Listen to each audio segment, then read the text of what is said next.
everyone. Welcome to what is a completely spontaneous live. I haven't done one of these for a long time, but I had a pretty good day today. Work has pushed over and rolled over onto Saturdays now, which is not the end of the world. You know, at the end of the day, we do whatever we can to help people in the firm.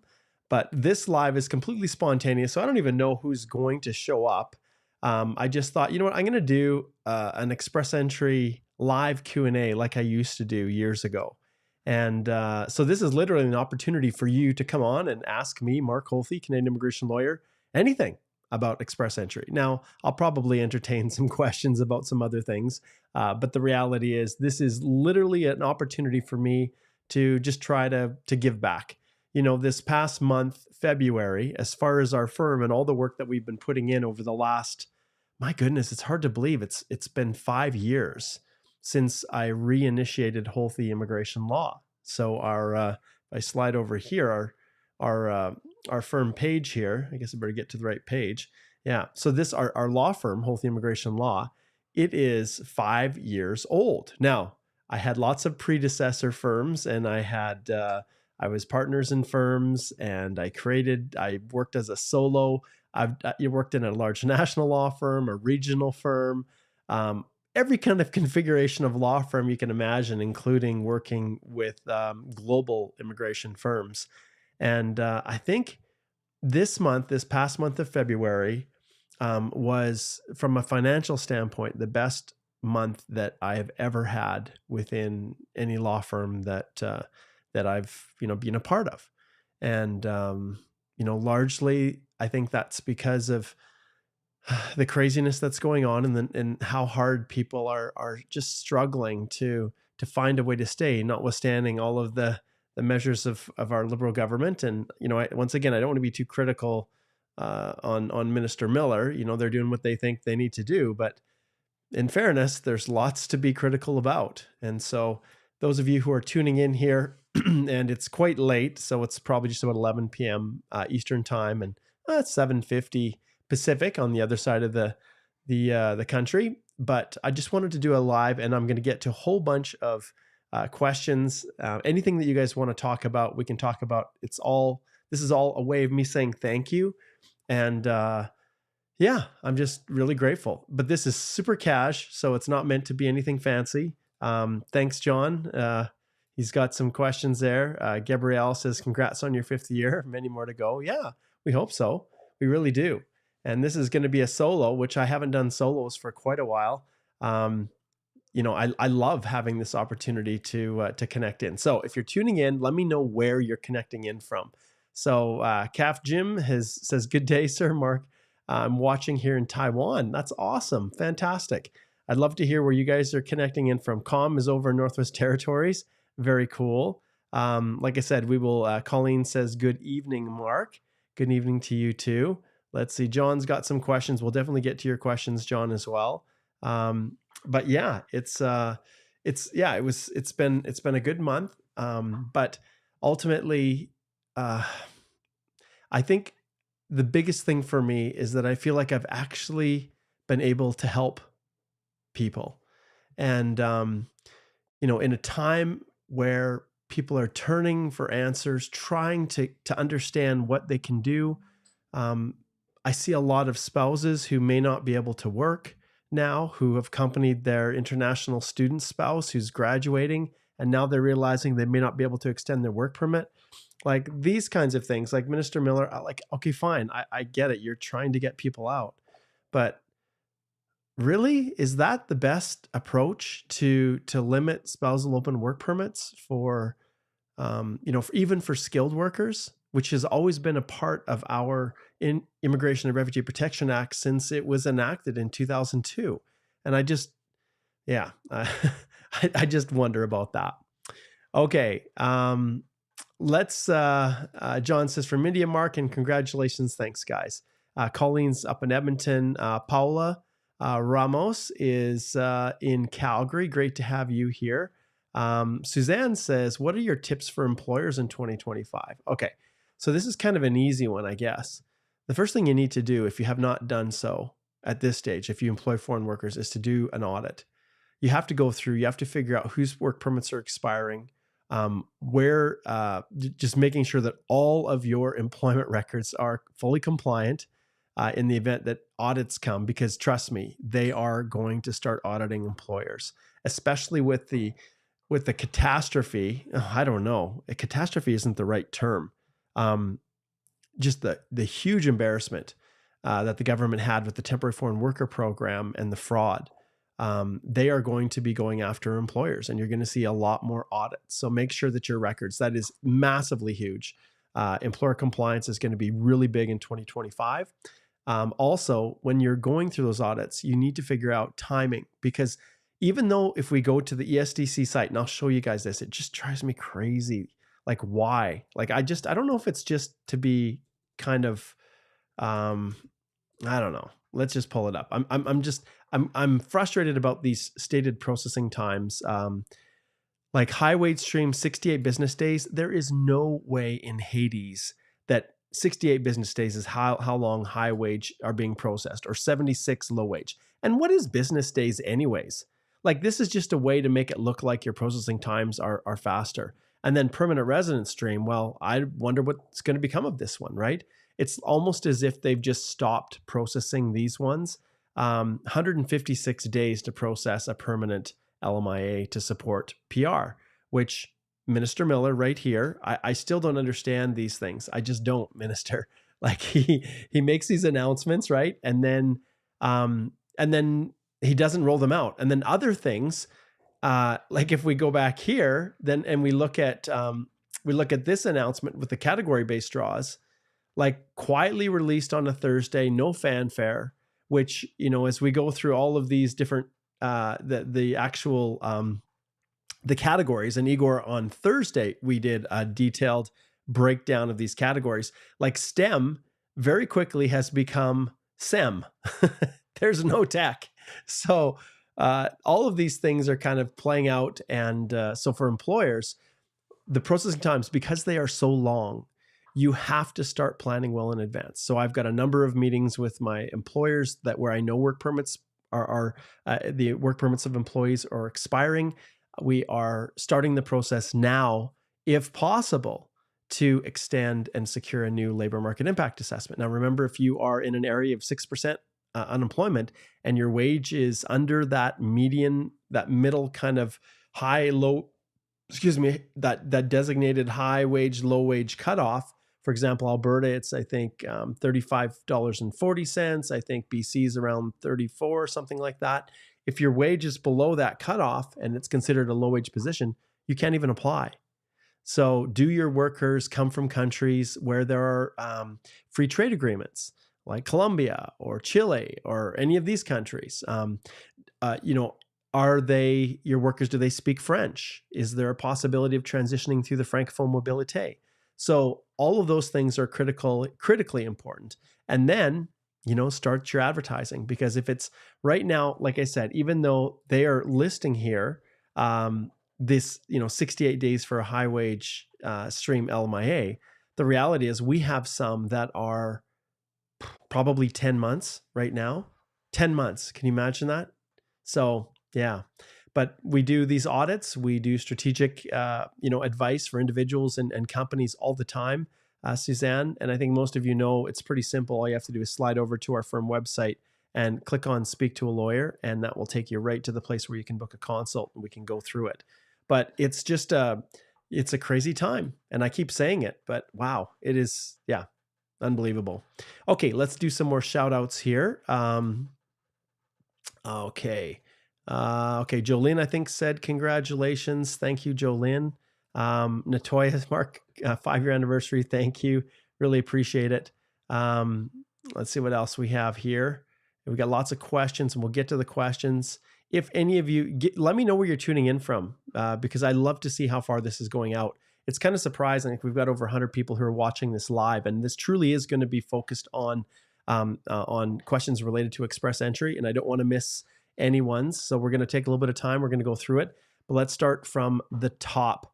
Okay. Ultimate Coaster says, is the process any different if you graduate from a university in Canada? Well, in terms of the application process for permanent residence, you're going to be at an advantage if you graduated from a school in Canada. If you're applying through express entry, if you're going through a provincial nominee program, Canadian education in the past was the absolute bomb when it came to how you can increase points and get through your pathway to permanent residence. That's why we have over 1 million international students right now in Canada, because that became the primary mechanism to get through express entry when people's comprehensive ranking system scores were just simply not high enough to go through. And if we look at the rounds of invitations right now, I'll be honest, I never would have seen a world, you guys, where the rounds of invitations would be as high as they are. So we talked about this, the big French one of 6,500. Don't get me started. Don't get me started. And then you can see the score distribution here for express entry right now. Like, who would have imagined we would have had 21,000 people in the pool waiting to be drawn? Well, it's just about 22,000 when you encompass all of them, above a 500 score that are still not getting drawn.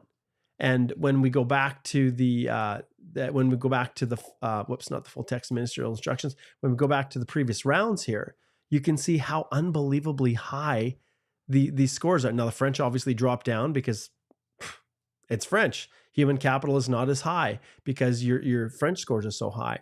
But you can see just the regular Canadian experience class, the last one we had on February the 5th, just about a month ago, 521 points. And that was with 4,000.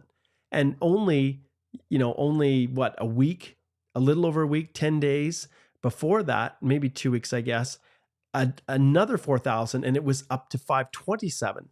So this is a world we've unprecedented that we've never seen before. But going forward, the Minister Miller here and the Liberal government have made decisions to reduce the number of international students, to reduce the number of temporary residents in Canada down to 5% of our overall numbers, and they're taking those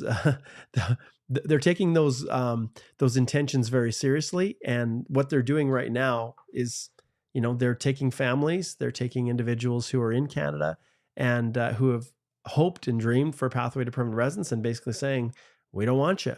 Go home. That's it. There's no other way of putting it.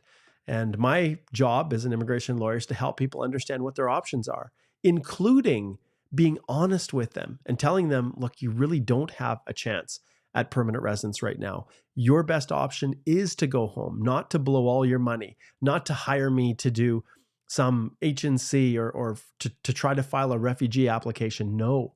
Your best option is to save that money, go home, get resettled in your home country, maybe work a year, which could then boost your score up, 25 points more, and then be even more competitive in the next CEC draw, because you just have to show 1 year in the previous 3 years of Canadian work experience to continue to qualify through CEC. So people can go home and still be eligible for consideration. If they go home and work for a year, they still could have enough to be drawn under CEC in a year's time.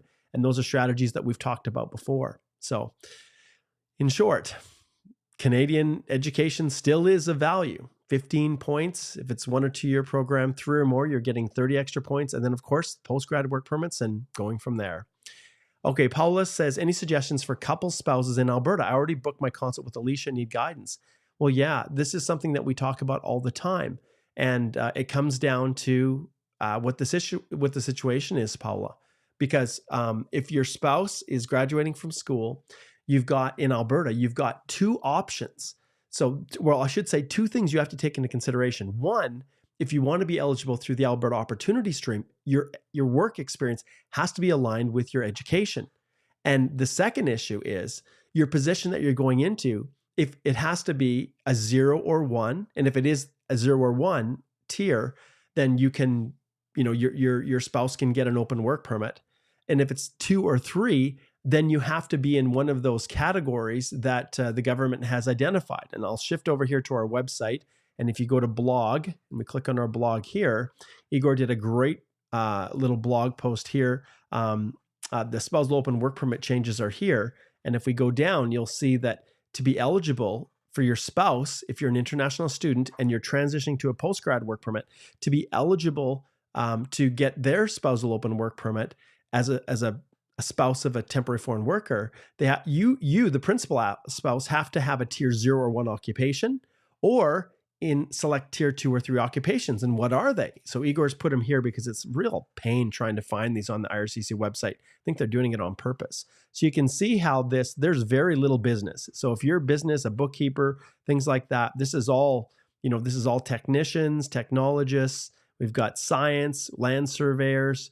We do have IT in here. So there are some, which is positive, but you can see engineers, and a lot of technologists, technicians, opticians, LPNs, healthcare. You can see there's a bunch of healthcare.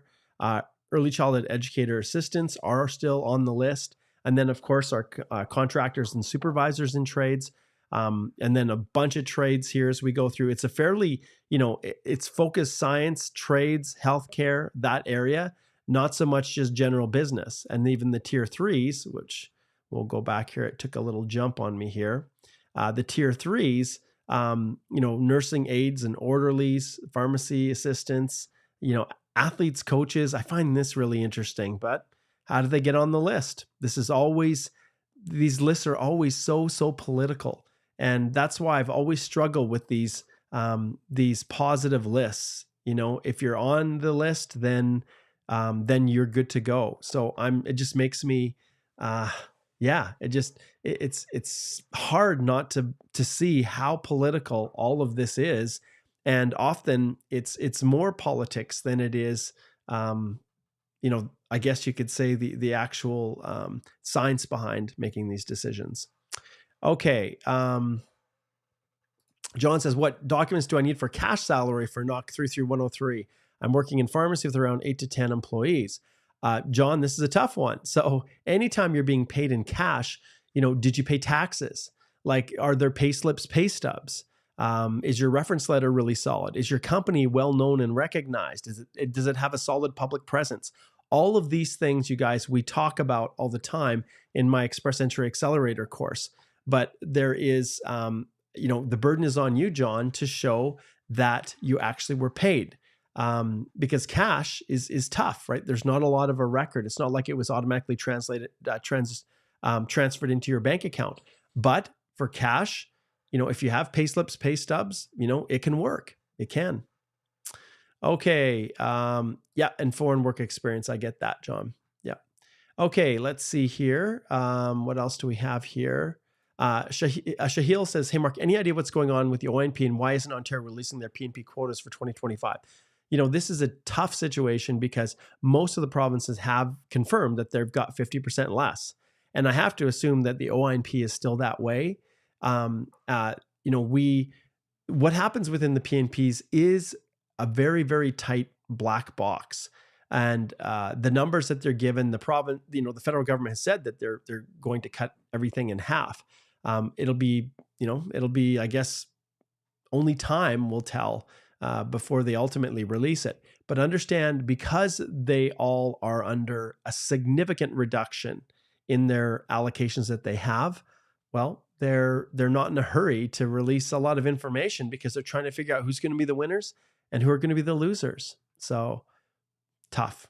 All right, let's see what else we have here. And John's over in India. Thanks, John, for connecting in.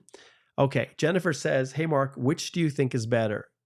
The Atlantic Immigration Program or PNP Express Entry? All right, so here's a pretty simple answer that I give most people, Jennifer. One isn't better than another at this stage. Obviously, any PNP Express Entry is going to process faster, but the reality is you're going to pursue every single option that's available. And if you have an employer who's going to support you through the Atlantic Immigration Program, and you have an option through the PNP Express Entry, they're two different programs. And ultimately, once you start going down that path, if you have both options available to you, well, Express Entry is going to be quicker. Typically, the Atlantic Immigration Program requires more moving parts, like a designated employer and a bunch of other things. But it's like I talked about last Thursday.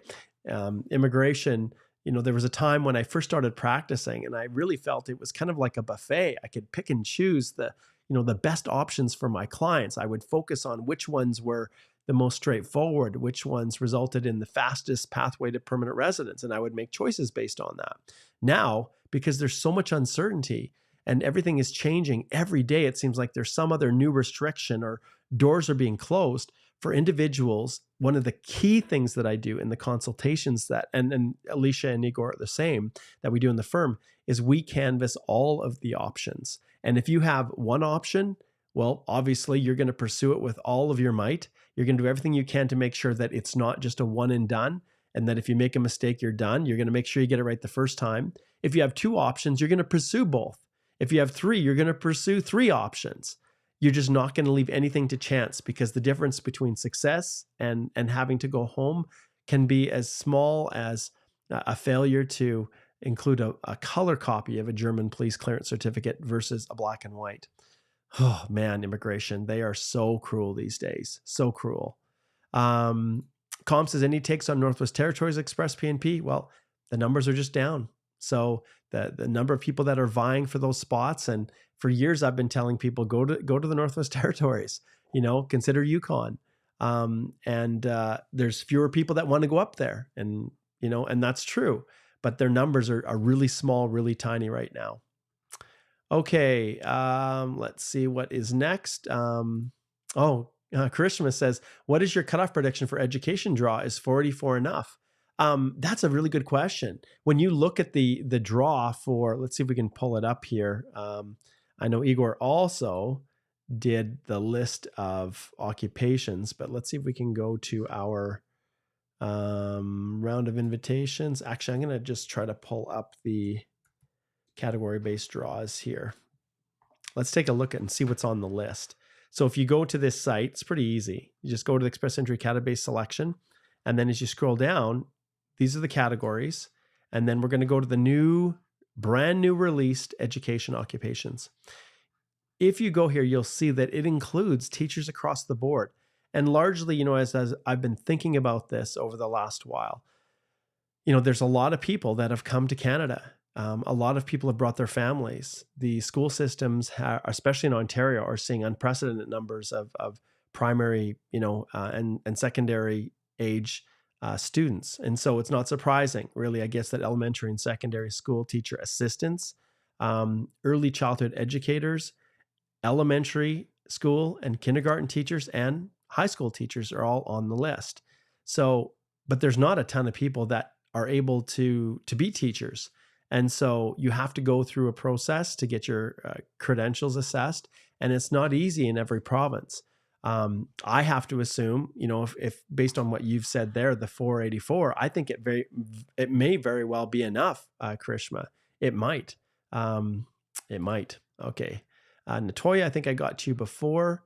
Okay. Emrit Paul says, does self-employed or independent insurance agents come into knock 63-100? See, this is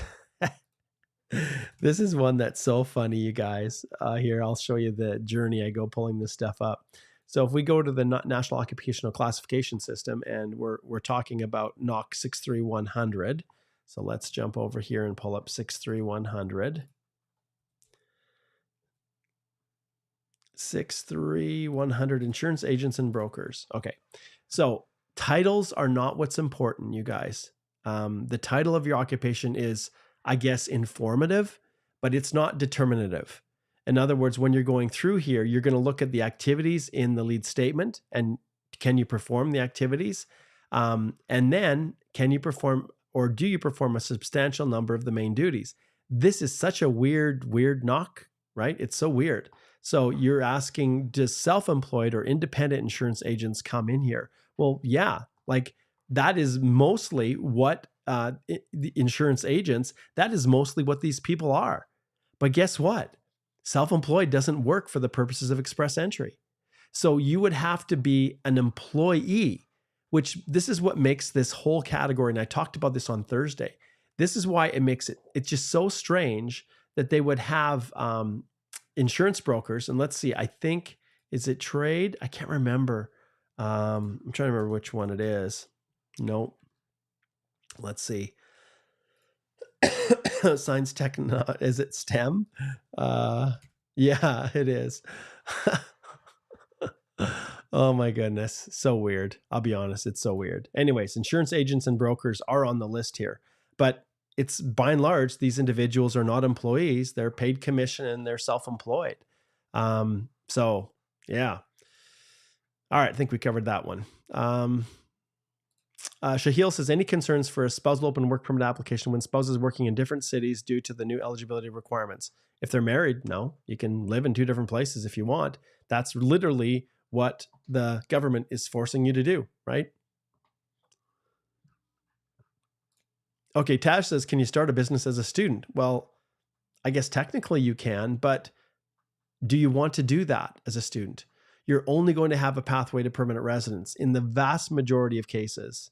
There are some entrepreneurial programs for graduates and things like that that some of the provinces have, but you're never going to want to waste your time running your own business while you're trying to pursue permanent residence in Canada, because you cannot claim self-employed work experience towards the Canadian experience class.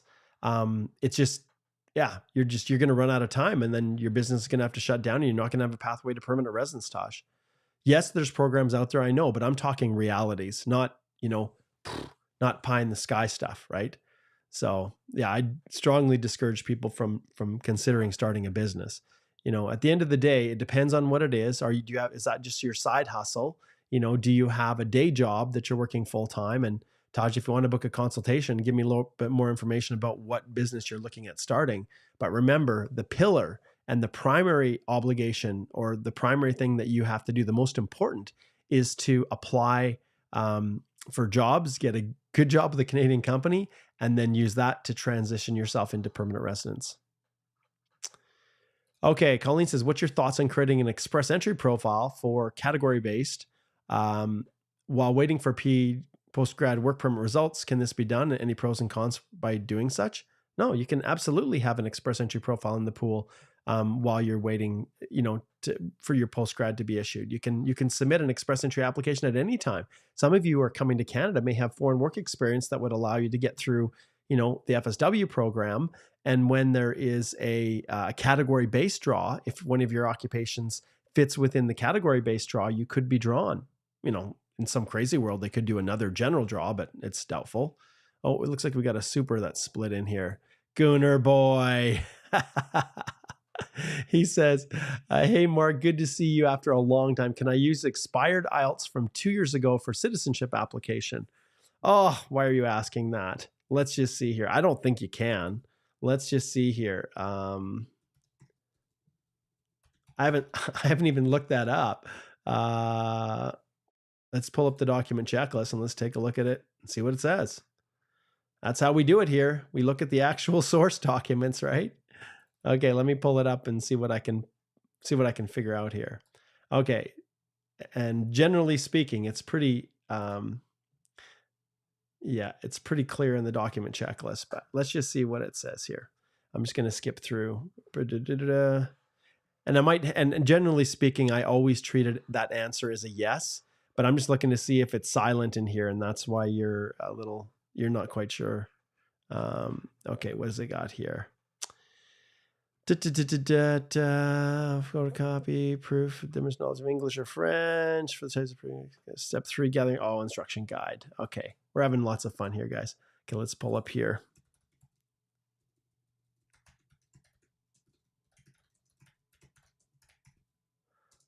We'll just pull up the instruction guide and we'll see exactly what it says. We're doing this in real time.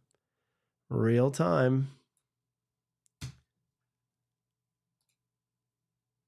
Okay, I'll share here so you guys can see what I'm doing. Okay, Gunnar Boy, let's take a look. So we'll go here and then we'll go language and see if that pulls anything up for us.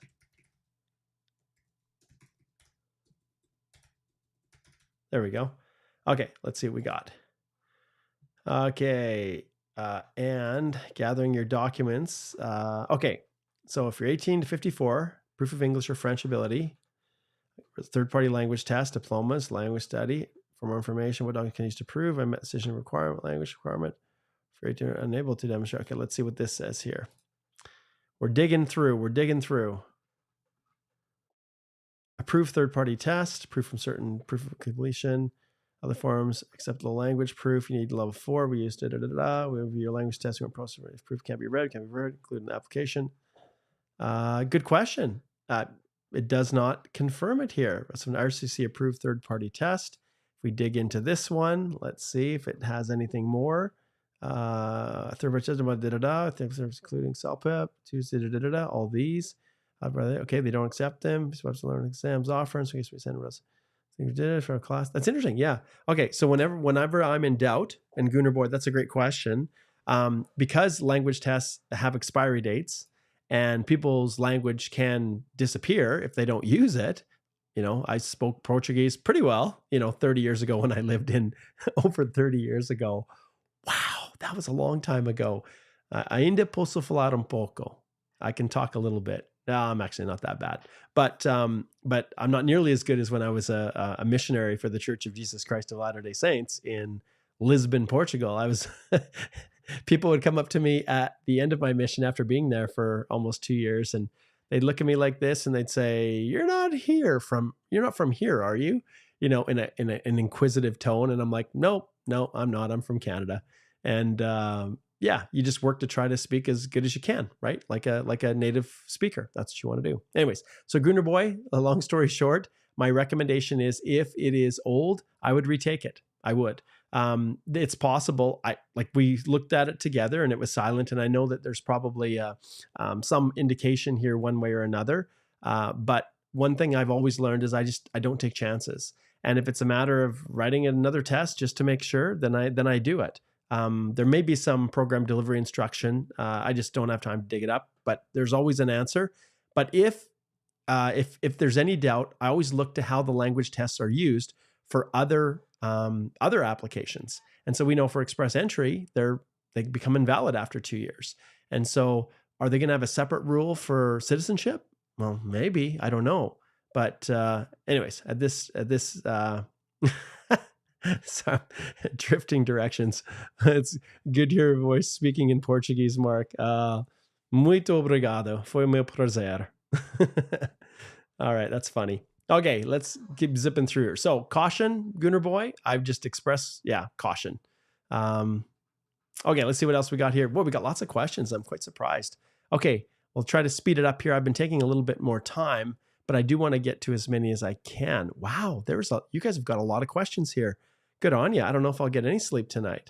Who needs sleep, right? Okay, let's see. Get back on track here. And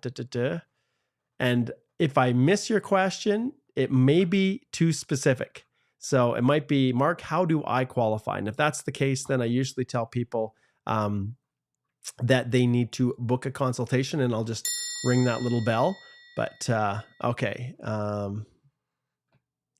Okay, so Marco says, hey, Mark, usually do we have to submit all passports if we have study visa in old one, or only the updated passport if we are applying for PRCEC? Nope, just the new passport. Don't need it.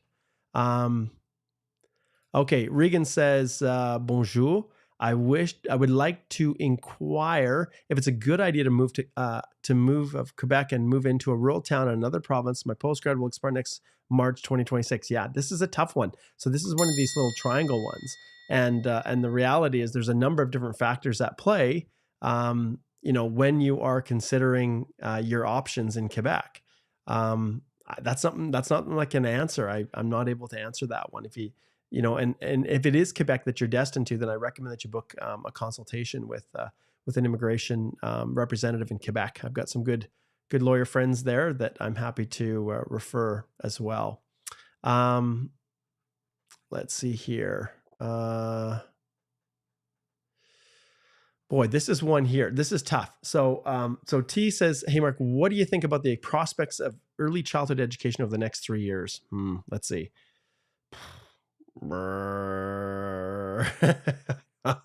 I'm rubbing my crystal ball here, guys. This is pretty funny.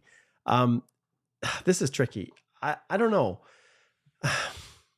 We know that one of the biggest challenges is childcare right now within Canada. So as both parents now more than ever before have to work, the need for childhood education, kindergarten, the early preschool, that it's not going away anytime soon. And so I have to assume that the opportunities are still there. It's an area that is constantly in demand. I think the prospects are decent. One thing that I'll show you here, and this is something that you can access just like anyone else. If you go to the job bank and you go to labor market information, it has Outlook reports here. And so when you go to the Outlook reports, you can actually go here and type in, so early childhood, let's see what comes up. So assistants, supervisors, educators, okay? So if we go early childhood educators and we search it, this will give us a little bit of an occupational outlook for the region that you're in.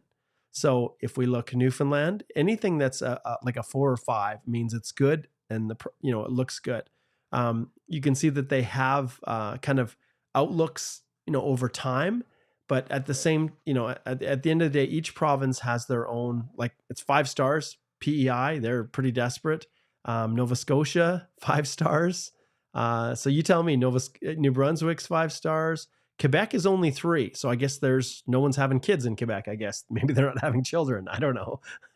Maybe that's why they're anxiously trying to bring more immigrants in. Well, they're not even doing that in Quebec. I don't know. But anyways, it's only 3 stars in Quebec. That's not needed as much. Ontario's a 4, so that's decent. I'm just getting down to each of these provinces. Manitoba is a 4. So there's opportunities. I'm curious to see. Saskatchewan's a 4. Is Alberta having any kids? Let's see if Alberta is. Oh yeah, we're having kids in Alberta. Yes, we are. 5-star in Alberta. Yes, indeed. Now my kids they're all adults. So we're well past those days. My youngest, in fact, Michaela, I told you I was serving a mission for the Church of Jesus Christ of Latter-day Saints. I served it in Portugal years ago. Well, with everything that's transpired, my daughter has actually been called to serve. There's she's too small. I wonder if I can adjust this. Yeah, I can. There she is. I'll just pull her down. There's my Michaela. So you can see the snow building up. I think that picture was taken, maybe it was here before she left. She does have her mission tag. I can't remember. Here or maybe, yeah. But anyways, she's in Brandon, Manitoba right now, Michaela is. So, yeah. My little Michaela here. Here, I'll give you a better image over here. There we go. That's my Michaela.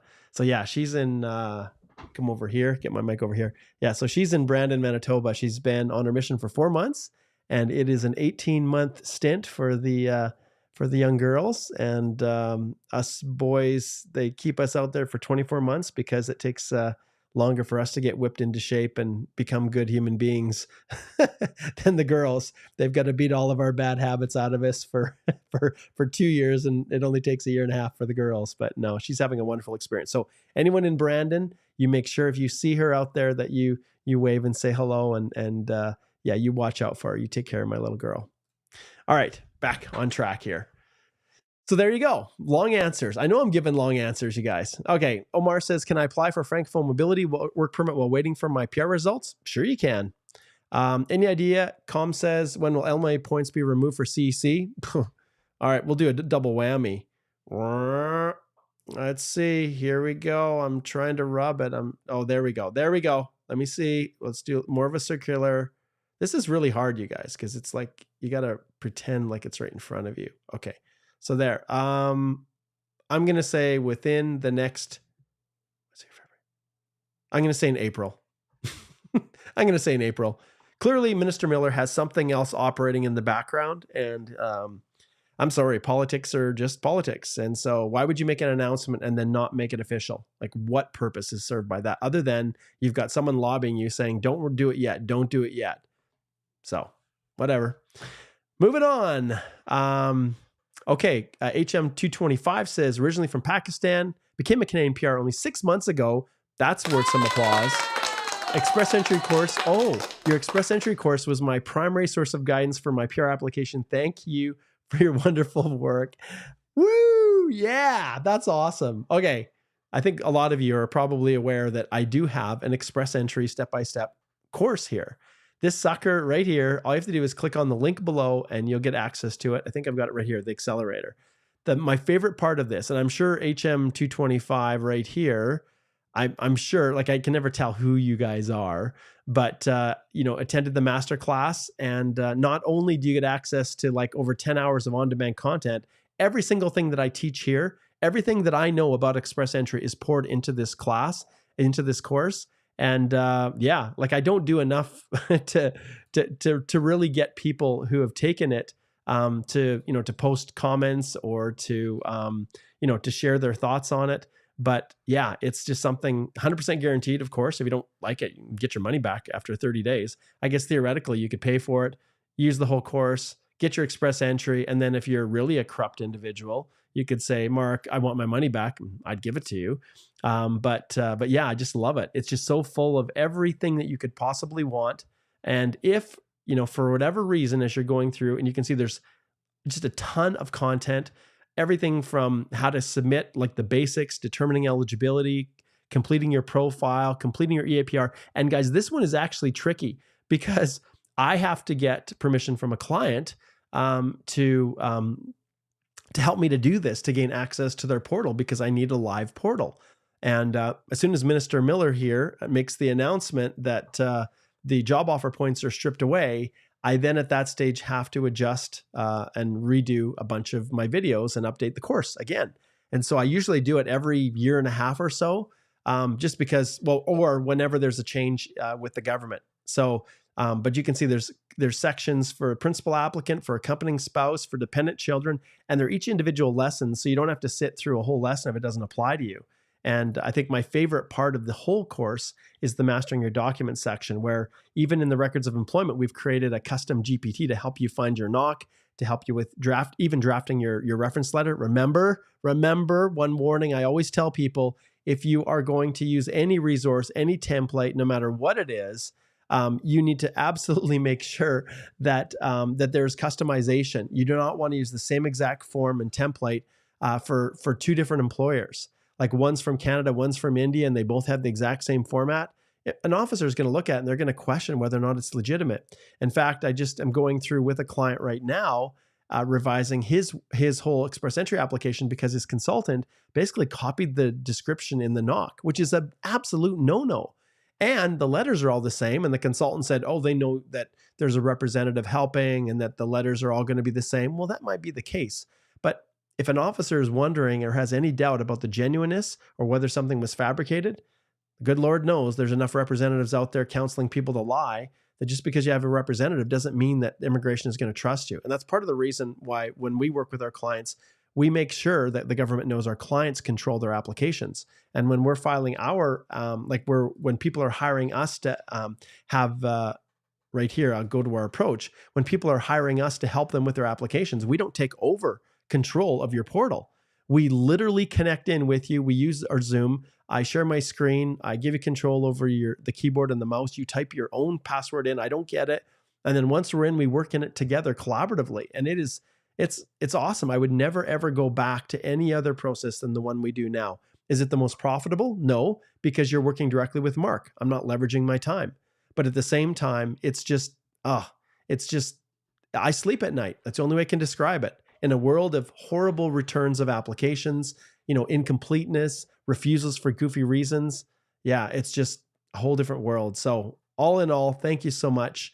And I just did a masterclass. Oh, and one other thing I want to point out with this is that every 2 weeks I do a masterclass where it's like it's like a classroom setting. You literally can come in, turn your video on.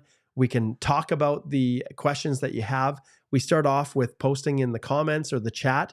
But if I need more clarification, I'm like, hey, HM, just connect in. Tell me, I don't quite understand what you're asking, right? Because we can dive in deep in the course. And so every 2 weeks, and you can come back as many times as you want when you subscribe to the Express Entry Accelerator. So you don't have to just come once and then your time is up. You can come back over and over. And every time I upgrade, even the people who bought my first course, and I think it was 2015, maybe 2016. No, it was 2015. I think I created my first one 10 years ago. I've updated it and honed it and made it better and better each time.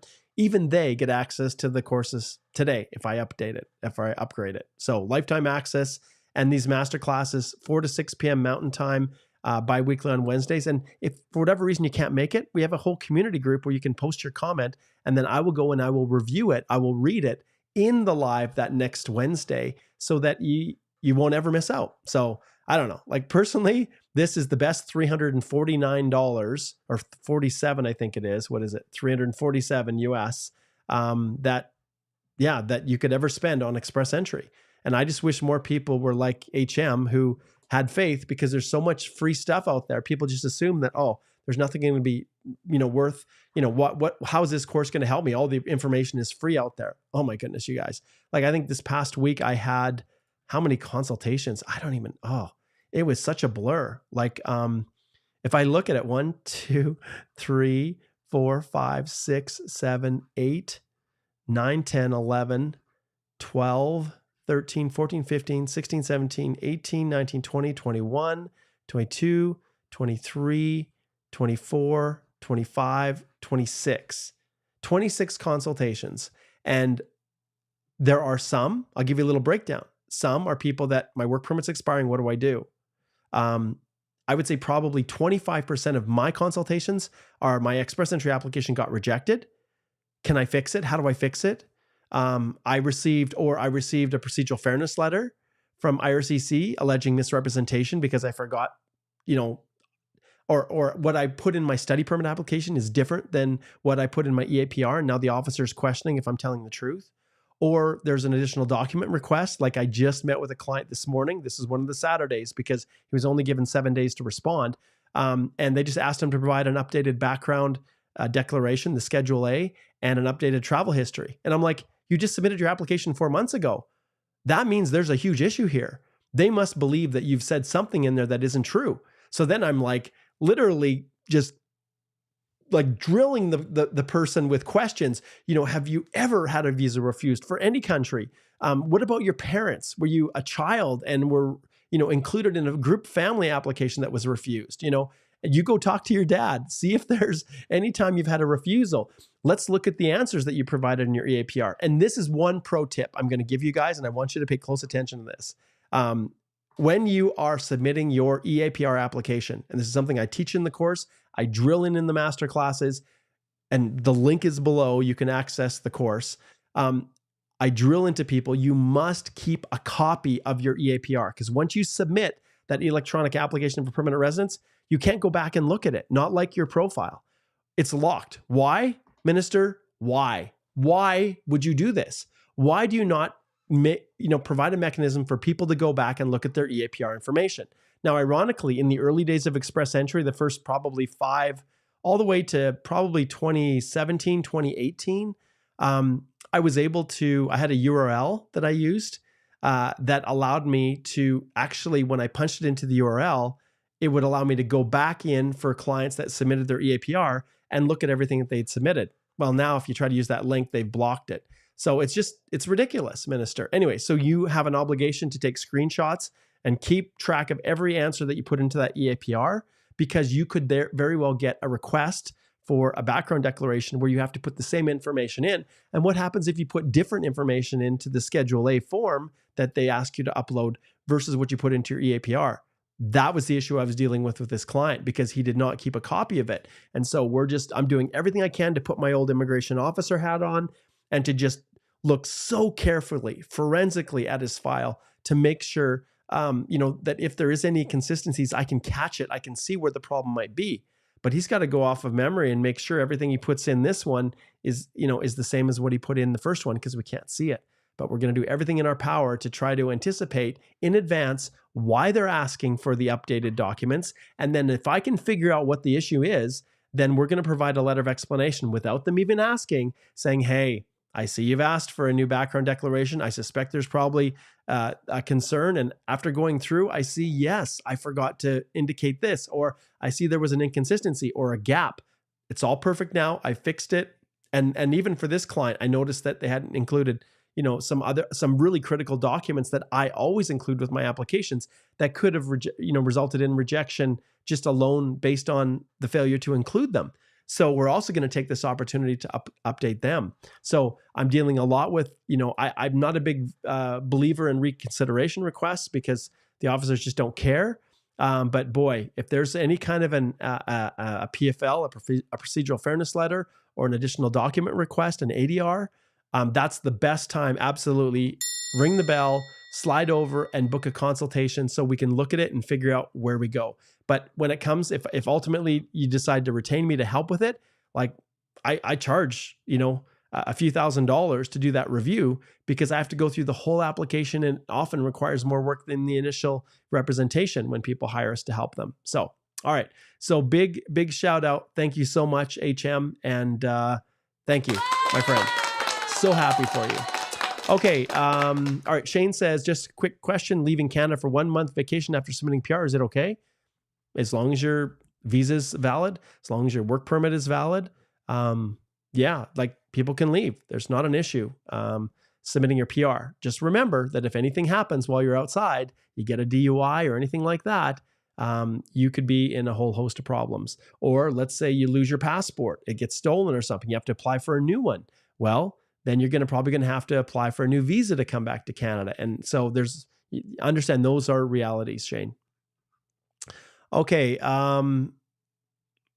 All right. Jolene says, hello, Mark, please, is it likely that the period of temporary residence counting towards the 3 years required presence for citizenship eligibility could be eliminated? Well, see, right now the Liberals, they have it.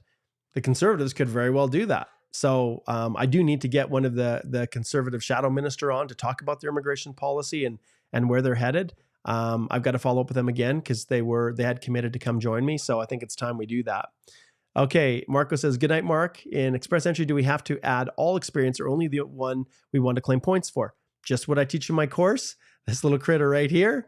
I drill this in all the time. Your job is to make the job of the officer as easy as possible. So when you're completing your work history, your study history, whatever it is, you're only going to include work experience that you're going to count points for, or education that is going to give you points. In the personal history, that's when you're going to be completely comprehensive in everything, listing all your work history, everything that you've done, even if you're studying and working at the same time, even if it's in Canada and it's a part-time job while you're studying, you're going to include all of that in your personal history section. All right, good question. Okay. Rafi Zaman says, hi, Mark, I withdrew my first profile and created another, which received an ITA for the APR. Should I answer yes to have you apply to IRCC and no to the follow-up question about PR? This is one, IDRM is what I say. IDRM, which means it doesn't really matter. So technically a profile is not an application, but it does generate a number, an E number. And when there's absolutely no harm in saying, yes, it was my profile and including it. And at the same time, there's no harm in not. I just realized that I've got super chats building up here. Sorry, guys. Okay, let's jump into Zahir. He says, I have 1 year experience as a department manager. I saw that they recently added one of the trades I studied as a job in the trades category. Would working 6 months in that position make me eligible? Possibly, Zahir, possibly.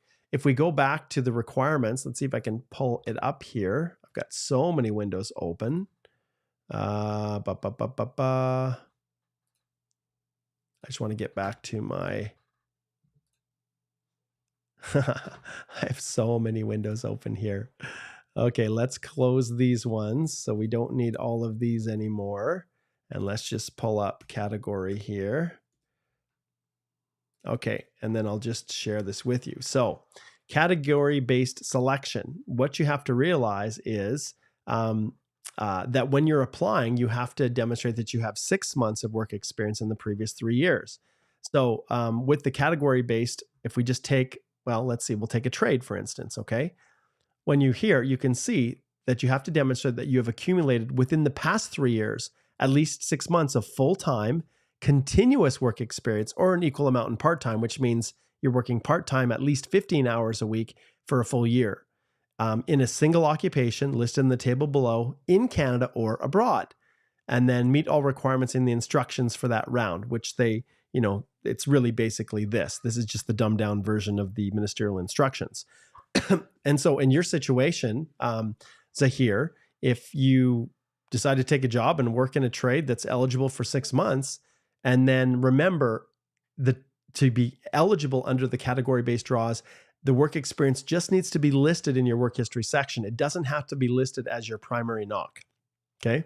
And in all honesty, if you only have 6 months experience, You don't want to list it as your primary knock because it'll say you're, to some extent, a Canadian experience class can work because it's cobbled together with different work histories. But but if it's federal skilled worker and you're listing that as your primary knock, the 6 month only work experience, it will say you're ineligible. So, all right, so here, thank you. Okay, no name says, if enroll in a 10-month study course in Canada and work full-time under LMIA during my studies, will the experience from both be considered valid? No.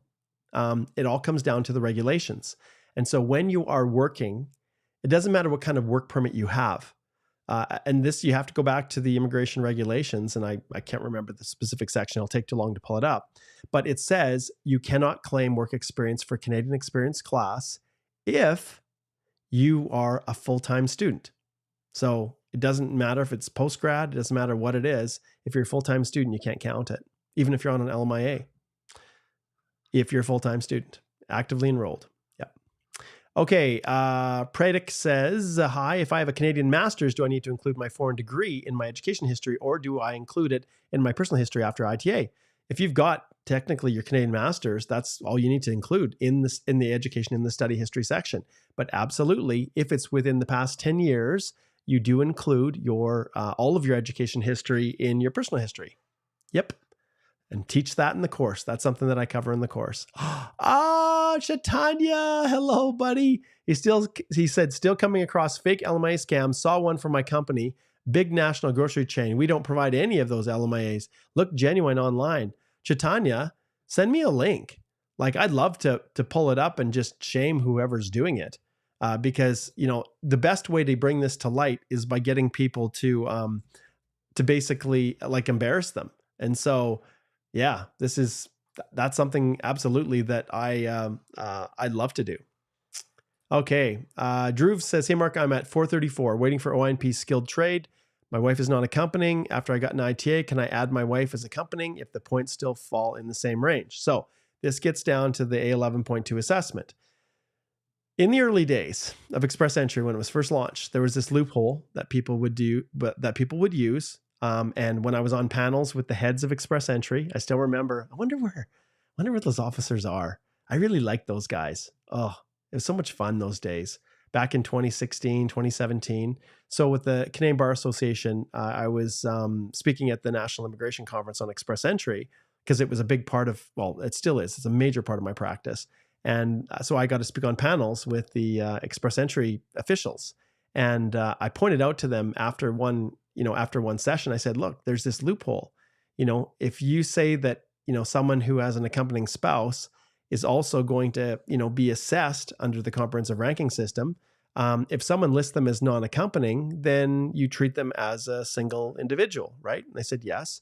Okay. And then after they get the invitation to apply, what's stopping them from adding their spouse in and saying, hey, I changed my mind, they're now accompanying?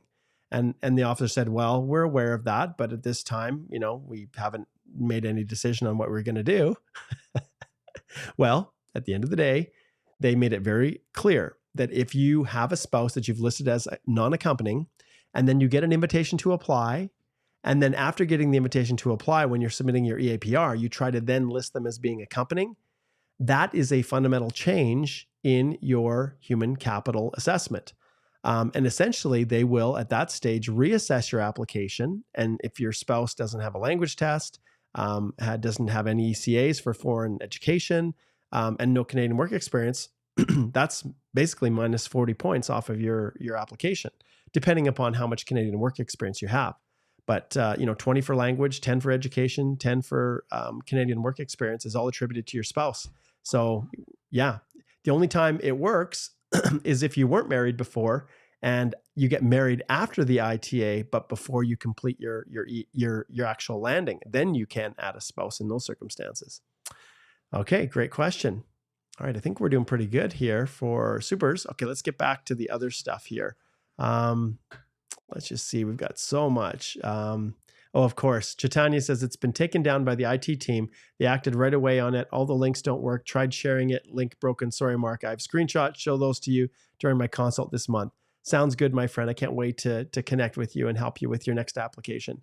Boy, you've gone through a lot, Chaitanya. It's so good. And I love when past clients come in and give me updates. So Thank you so much.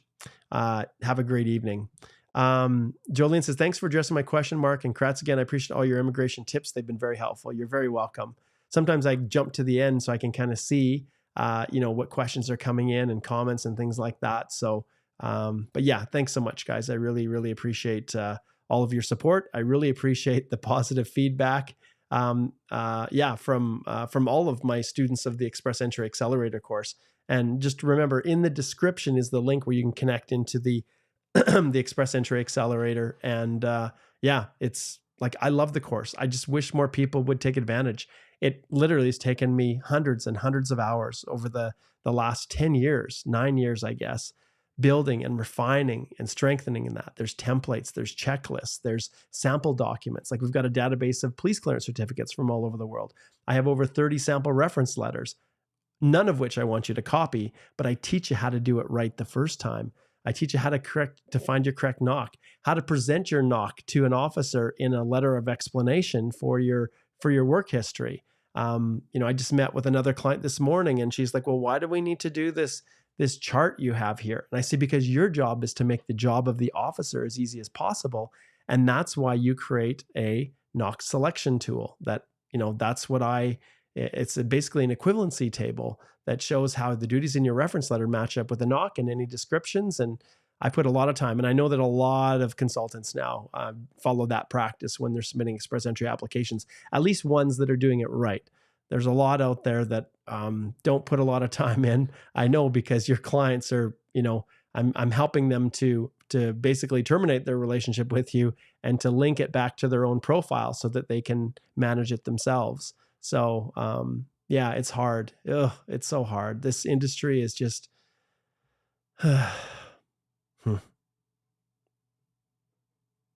it's just sad, I'll be honest, to see how much corruption, how many people have decided to get into it to make a quick buck, and just how willing they are to exploit people when they're their most vulnerable. The temporary foreign worker program, I'll be honest, I would have I wrote blog posts on it years ago. With some exceptions, I'd like to just shut it completely down and have people come in with pathways to permanent residence. And if companies can't keep workers, well then tough luck. I guess you better create a better environment for them to work. And if people are coming, there are some occupations and some industries where it is really hard to get people to come and work and stay. And so maybe there's some exceptions that could be carved out for some industries, but for the most part, it removes all of the power imbalance from an employer. If the only way they can get a worker is to bring them in as a permanent resident, because then they become a free agent. And if you're a crappy employer who's paying them garbage, or even making them work overtime and not paying them, or breaching employment standards, conditions in employment, abusive work environment, or not even paying people what you're supposed to, writing how much money in cash you have to pay back on the pay slip for your employees, so that they're actually only getting $10 an hour, or the worst of the worst, paying for the job offer. It's so sad to see how it has crept in. And it's sad to see how willing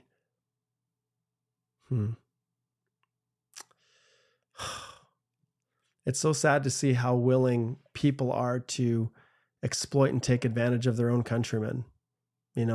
Indians taking advantage of Indians, Nigerians exploiting Nigerians, Ukrainians doing the same to their own people. It's just like this mentality. I don't know if it comes from your country, that the only way you can get ahead is off of the backs of somebody else. That's not Canada. And I'll be honest, if I was the immigration minister, if I was this guy right here, my enforcement provisions, although I am the kindest, most gentle soul in the world, when it comes to anyone who is literally undermining the fabric of our society in Canada through a failure to respect the rule of law, a willingness to exploit and take advantage, like, I'm very harsh, and I'm a very pro jail person.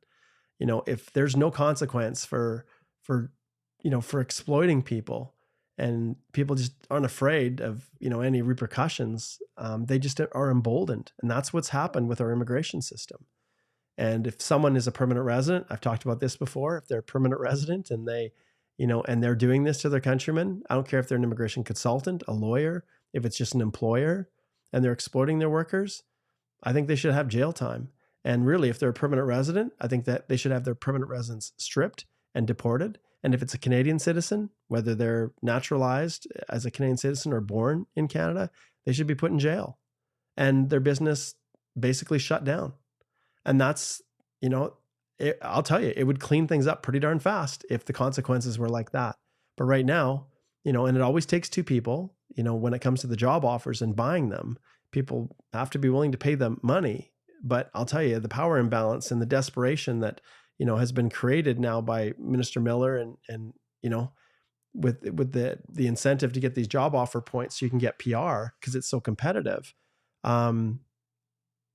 It's just, it's hard. Anyways, I'm sorry guys, I got kind of off a little bit. It's so late here that sometimes my emotions start to run, and I hope you can sense that it's coming from as genuine a place as I can get. In whatever, over 20 years of practice, I've only had one person, one lovely Filipino woman willing to come forward and talk about her employer, who was a local consultant here in Lethbridge, who owned an extended care facility, and our provisions are just weak and just teethless. This consultant is merrily practicing away. She's still a consultant, even though she employed in her own business this extended care facility, my client, illegally with no work permit, and a bunch of other ones. She had a double set of books. And sure, maybe she was fined $17,000, $18,000, but that's nothing. The money she made off the backs of the Filipinos looking to come to Canada. And for them, they don't care, right? You don't care. If it's a pathway to PR that you didn't have before, you're willing to work for free. You're willing to, pay for your job offer. You're willing to do whatever it is. And it's that exact reason that people who exploit that just need to be crushed. But the Consultant Association, I'm sorry, I have no respect for you at all. I've tried for years to try to have something done about this. And the stories are all across the country. Similar stories, virtually every community. This is the little community of Lethbridge. And like I said, she's still merrily practicing as a consultant. And even though criminal investigation, and same thing for the feds. We had multiple people who came forward, and in the end, it's just sad. Okay. I'll try to be a little bit more positive. Sorry, guys. Okay. Let's see here. Trying to get back on track here. We've got so many good questions that came up. Make sure I don't have any other supers I'm missing. Nope. Okay. Let's see.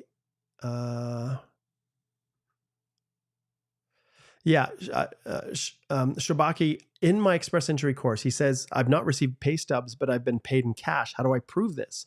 Okay, so in my express entry course, in the records of employment section, I have, what if I can't get a reference letter? In all honesty, the tips and strategies that I have for when someone is struggling to get a reference letter or it's incomplete, those same additional documents. Also, I include everything I can get my hands on. If there's bank statements and it's an automatic, deposit into an account, that's easy, right? But in your case, if you don't have pay stubs and you were paid in cash, it is tough. So then you go through and you look at all of the other possible things. Did you pay any taxes on that employment income? Did you have a job offer, initially a written job offer? Do you have colleagues that you worked with there that would provide a statutory declaration?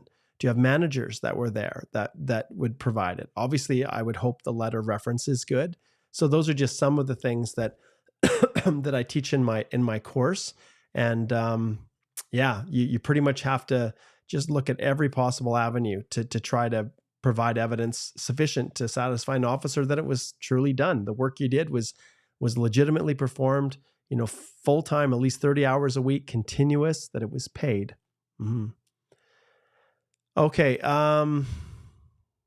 Philip says, can someone working in Canada after completing their program but before receiving their final transcript, if their study permit is still valid, at the time the government allowed full-time work, can someone work in Canada after completing their program but before receiving their final transcript? So it's the thing, you can keep working part-time up until the point where you receive the letter confirming you've met the requirements for graduation from the school. Once you receive that letter, you have to stop working until you submit your post-grad work permit. So in those situations, I always, for my clients, we have the post-grad work permit all queued up in their IRCC secure account. And the moment they get the letter from school, they stop and they file the post-grad work permit, and then they can resume work. All right. This person now has the post-grad work permit. Would this affect their status? I'm trying to figure out here. At the time, the government allowed full-time work. Oh, okay. Philip, this is one absolutely that is a triangle, because there were so many policies that were, during the pandemic and post-pandemic that allowed for full-time studies while full-time work while studying. And so I would need to look at a whole bunch more specific information. I recommend that you slide over to, well, that's why I rang the bell, right? I recommend that you slide over to our website and just book a consult. All you have to do is click speak to a lawyer, and then you can just choose from one of us and a 25 or 50-minute consult. And we're happy to, assist and try to clarify it for you. Okay, great. I'm glad you brought this up. So Renee May says, can a temporary resident enroll in a trade program such as sheet metal program in Alberta? So for Alberta, it's really challenging. There may be a possibility, but the reality is, on a postgrad work permit, there's often insufficient time to be able to go through the whole trade program. Because you have to get hours worked, then you have to do school, and it's not a typical school that really supports a study permit. And Alberta has a ton of programs and I can't remember if sheet metal is a compulsory trade. So Renee May, I think it's really tough in Alberta. It's way easier in, say, Ontario, where there are not the same amount of restrictions. And like I said, that one client who went to the welding shop, and welding is not a compulsory trade in Ontario. You don't need to have trade certification to practice in it. He was able to secure it. Okay, so here says, good night. For the targeted express entry draw, skill trade draw would 1 year of work experience in a non-trade related job count in addition to 6 months in a trade job. Okay, so remember, for the targeted draws, you just need the 6 months. And for CEC, it doesn't have to be continuous in the same thing. You just have to have 1 year of Canadian work experience. So technically that could be the 6 months in the trade as well as 6 months something else. It doesn't have to even be continuous, just 1 year and 3. So unless I'm missing something, I think that's, there shouldn't be an issue with that. As long as you meet all the other requirements. Okay, Gabriel says, will there be an issue with reference letter if an employer do not have an address visible on Google? Well, it becomes more challenging. I always provide extra evidence showing that the company is registered, like with the corporate registry in whatever country it is. I make sure that all my other documents are solid, because an officer will try to find it. Do they have a LinkedIn account? Is there a reason they don't have any website?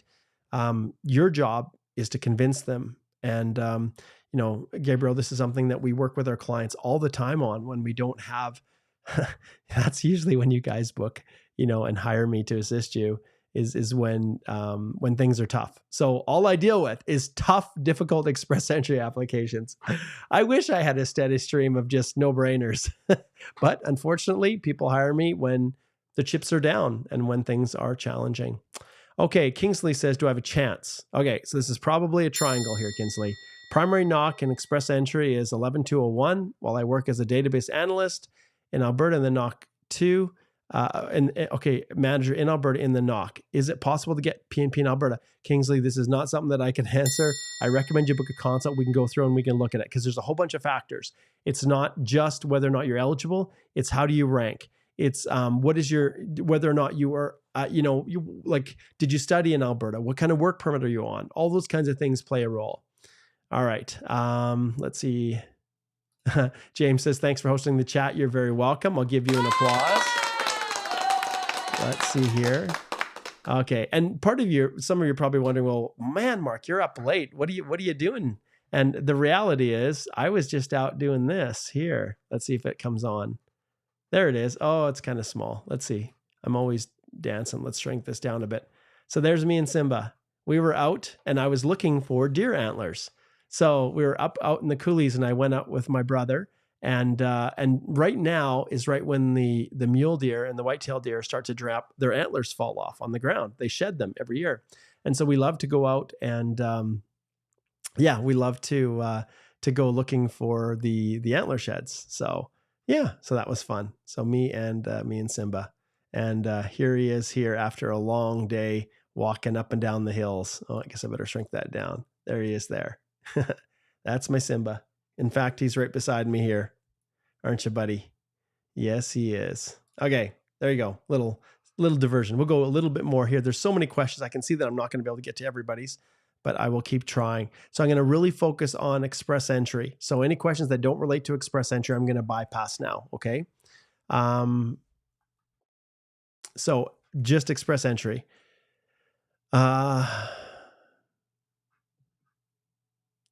Okay, this is a good question. Momona says, for those who work in Canada and have a Canadian spouse, is their spouse's citizenship helpful to boost the points? Nope. Doesn't give you any benefit. In fact, spousal sponsorship is often the direction that people go. But if you're eligible under express entry with 28 months processing for a spousal sponsorship in Canada, 5 to 6 months for express entry is a little more attractive, right? Okay. Thoughts on the cook knock being added to the trades draws? Isn't this a new window to fraud? Oh, I don't know why they have cooks on there. I'll be honest. I don't know. Once again, this is a question for Miller. Why do they have brokers, like insurance brokers? I don't know. I don't know. As far as it being in trades, technically cooks have always been included within the federal skilled trade program. So it's consistent with what IRCC has done in the past. In fact, as a cook or a chef, you can become a Red Seal and get trade certification as a cook. So it does fit within that realm. It's not outside of the realm of possibility, but it is absolutely subject for exploitation. But remember, even within the trades, there still is that element of CRS that comes into play. Okay. Shabasky says, my work permit expires in 2026. Can I extend my postgrad if the company extends my work contract? Nope. Like, you need to have an LMIA to extend it. You need to have had a permanent resident application in the queue, which then makes a bridging open work permit possible. But there is no way to extend your postgrad work permit unless the original one was somehow issued for a shorter period of time because your passport was expiring. Okay, Anand says, in CEC for work experience from Indian IT staffing agency, which places people on third-party client sites, do we need reference letters from only the staffing agency or from the client sites as two? I get both, Anand, and that's what I teach in my course. I get letters from both. Okay, Taj says, does overspeeding traffic tickets affect your PR or citizenship backcountry background check? There's no DUI. No, it's a municipal, it's a traffic offense, provincial offense. It's not an act of parliament. So nope. Batman, good question. Any hope for tech? I just don't know. And we should maybe rename STEM, SEM, SEM, because there's no tech. But yeah, we just don't know. Obviously the market is getting a little bit more soft. And yeah, there's a reason they haven't had draw since 2023. It was all the layoffs that happened. So,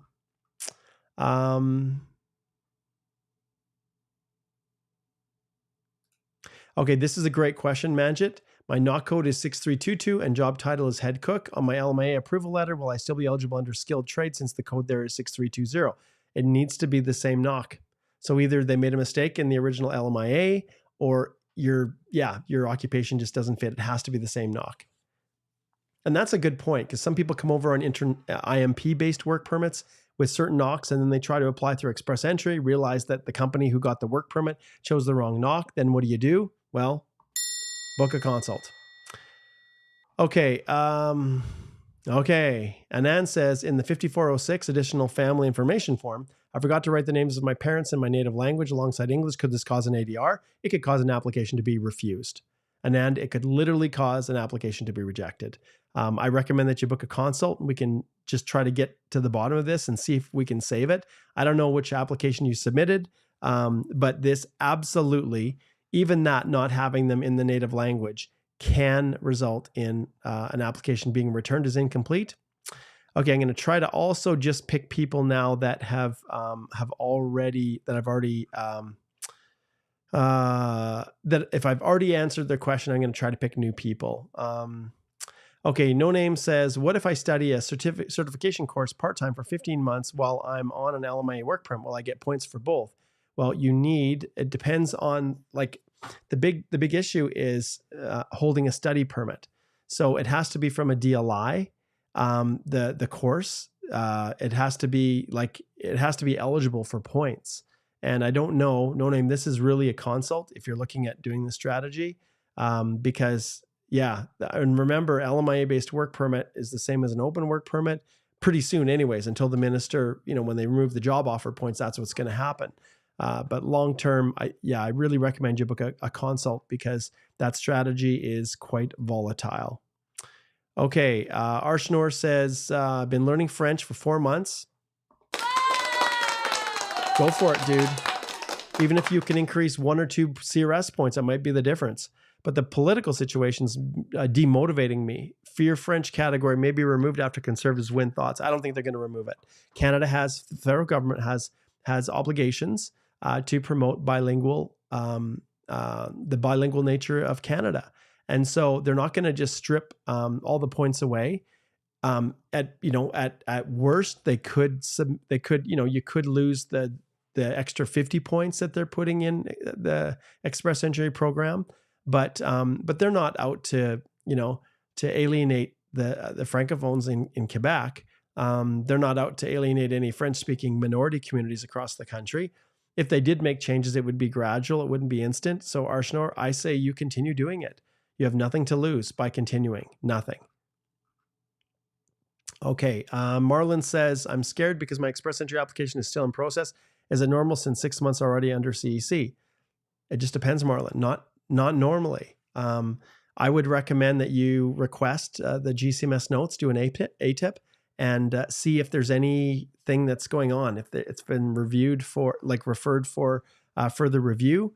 And if you need any assistance, same thing, book a consult. We can go in and I can talk to you about strategies. But yeah, once it's past the normal processing time, which are 5 months, then that's when I do ATIPs to see if there's something that's hung up.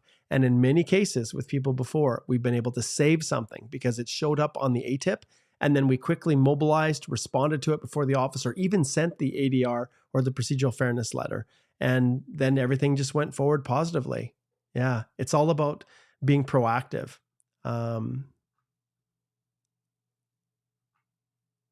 Yeah, Omar, he's got a bunch of questions here. Omar, these ones, I'm just going to say book a consult because I can't give you direct legal advice here.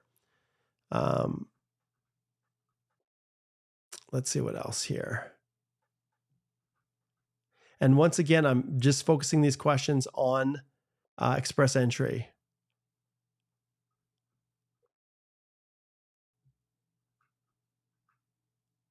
Love says, what could be the range of CEC draws once the LMA scores are removed? I think it's going to drop. Like I do. I think the scores are probably going to drop, I think, by at least 20%, maybe, by at least 20 points. I think for sure, if the job offers are stripped away, personally, I think the scores will drop down into the 490s. And that's immediately. And then after that, I think they are going to start to reduce more. Okay, Jatanya says, hi, Mark. As a past worker in the field of ECE, the biggest challenge is the infrastructure and limited numbers available childcares that just may take on it. Yeah, in terms of do they need more ECs? Yes. Thanks, Jatanya. Thanks for chiming in there. Okay, VK says, hey, Mark, what is your opinion on discussion of cooks that are working in fast food places like Tim Hortons, Domino's? Some used it to get skilled work experience, but seems wrong. It is wrong. If people are accepting cooks in a fast food franchise like a McDonald's, where really it's food counter attendants, food service supervisors, kitchen helpers, like there's like you'd have to really be able to articulate how you're a cook, but most of that would be wouldn't be accurate. So Minister Miller, get your officers paying attention to the stuff. No, I don't think they're a cook at all. I didn't think that during the TR to PR pathway. I didn't think that during at any time. It comes down to the duties. Okay, Suzanne says she used her expired English for Canadian test back in 22. Okay, well, that's great. Maybe it's just fine. Oh, Gunnar says, my daughter looks like me. Well, that's good. That's a positive thing, isn't it? Okay, thank you so much, Suzanne, for sharing that. So maybe the expired citizenship test is just fine. Okay. Yeah, other people are saying she looks like me. That's how far back I am on the questions. I'm literally doing my very best to try to get through these. Okay, let's see here. Horion says, how long do I need to wait for eCoper after Portal 2 emails and in Canada declaration? Oh, ask Chaitanya about waiting. He waited like 2 months. So you just have to be patient and just be super grateful. You're one of the lucky ones that got through before everyone else shut down. Anish, hello. Says, love the course, Mark, and the masterclass is truly helpful, specifically for the silly, stupid questions that pop up. Hey, there are no silly, stupid questions. Express entry has become more complex, more difficult than it ever was before. And it's only going to get that way, even increasingly, as officers are looking for every reason to shut it down. So thank you so much, Anish. And yeah, I love the course. This little, this is my baby. If I could just do master classes, I'll be honest, and just teach people all about express entry and have them work through the modules. Like I went to, I was a teacher for a reason. I absolutely loved teaching, but I had 4 kids, a wonderful, amazing wife that has stayed home to raise our children and on a teacher's salary, and, a mother who is widowed. I knew I needed to be able to earn more money to be able to support my family. And I had brothers that were struggling at the time when I made the decision to go to law school, and I never regret it at all.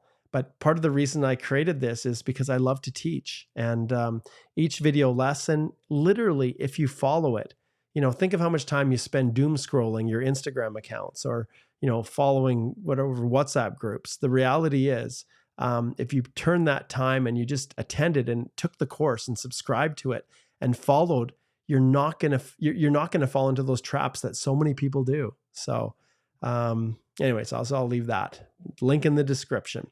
Anish, thank you so much. I appreciate that. It's so awesome when people reconnect. So awesome.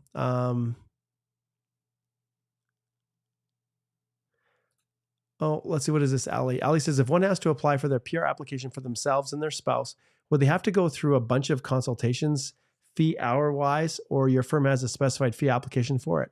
We charge $5,000 Canadian. And the reason we do that, plus 5% tax in Alberta, is because you work directly with me. I don't take over control of your application, but I help you with every single aspect of it. Even we upload the documents together. We submit it together. So everything is done, and there's no assistants, no paralegals. Ellie, it's just me and you. And it's not the most profitable mechanism for practicing, I can tell you that. There was a time when I had up to 5 or 6 paralegals working under me when I did a lot of business immigration for large global companies. And I just felt out of touch with clients. And this way, I never take more clients than we have capacity to deal with. And the reality is some people may charge $2,500 out there. That's great. I charge $5,000, and I can spend twice as much time with that one person to make sure everything is perfect. And, when you have 2 people looking at it together over a Zoom screen share, and you're looking at every question forensically, matching it up with the documents, reassessing, to make sure that all the documents are perfect, and I provide assistance in reviewing everything before it ever gets submitted. And then we submit it all together. But Ali, you control the process.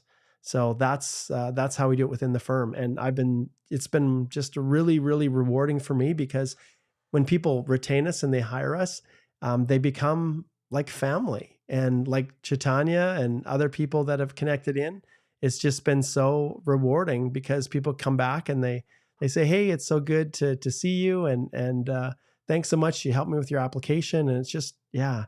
And there's a reason, like when you go to our website, one of the things that I have not been as good at as I probably should is this right here. So let's see, I can't remember. Igor's been revamping this. I wonder if oh yeah, it is. So the Google reviews, right? And we're a 4.9 for a reason. There's a reason that we're a 4.9. There's a reason we're not 5.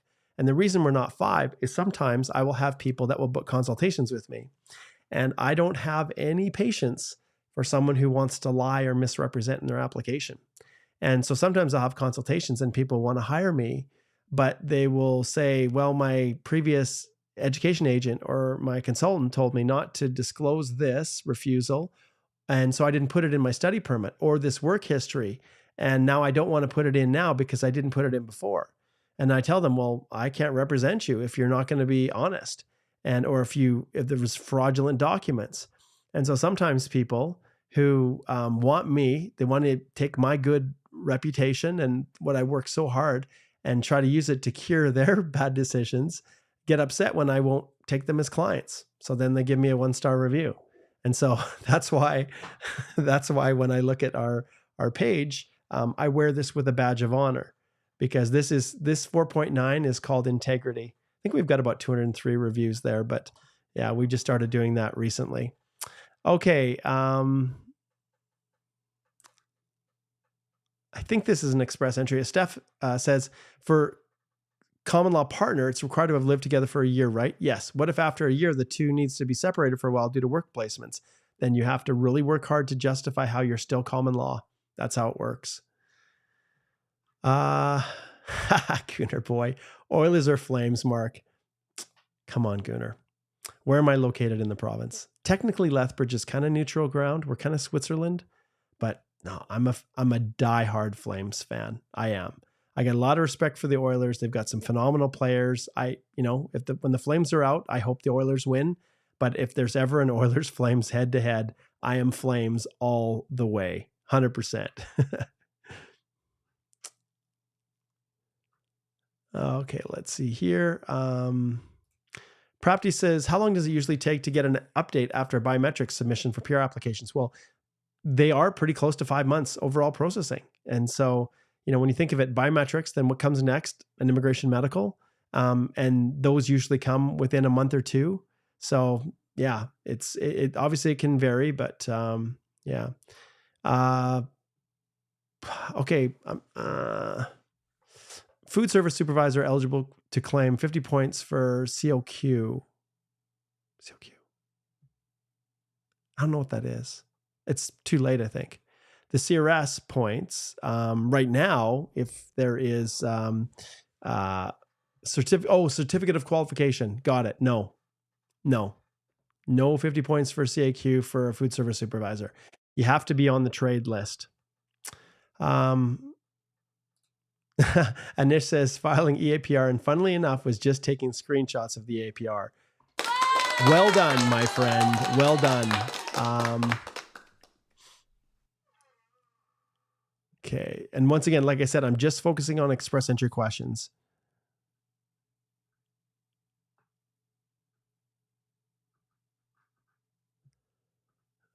Let's see here. Okay.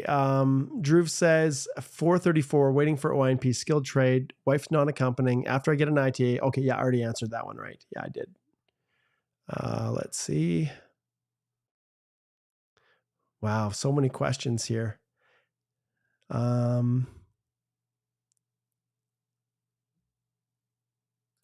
Steph says, for common law partner who both have Canadian education and similar perfect age range, is it generally better off applying together or individually? Well, ultimately, if you're kind of the same, you can both submit profiles and then after just merge whoever gets the ITA. Okay, let's see. I think, let's see what's next here. Kiki says, do you expect points for healthcare will drop down? I don't expect it to drop much, Kiki. There's still a lot of really highly educated people in the healthcare that's keeping those scores up. If they do a big draw, it will. It all comes down to how many, the numbers. Okay, Anna says, hey, Mark, what document can be provided to prove work experience if it is a position in your own company abroad? Self-employed is tricky. And, obviously there are certain things. I'll just show you. The government doesn't provide a lot of information. Completeness. I wonder if I can even find it.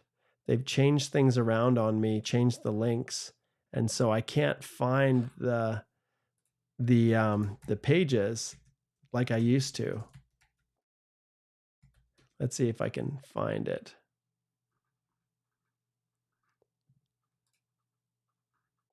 Okay, I think it's here. Okay. If you go here and we go to work history, oh, let's see.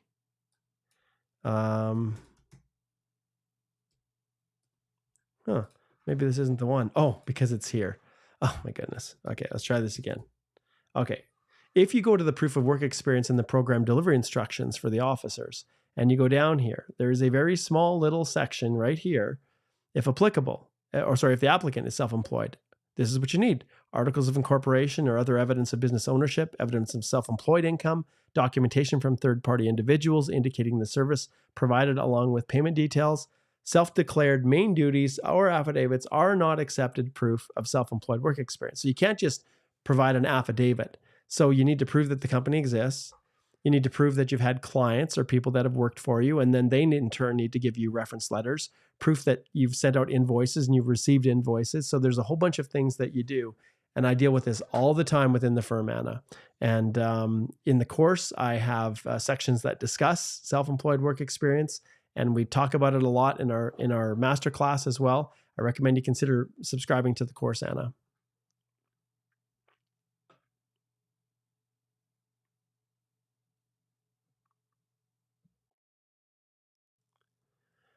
Okay. Drew, you're welcome.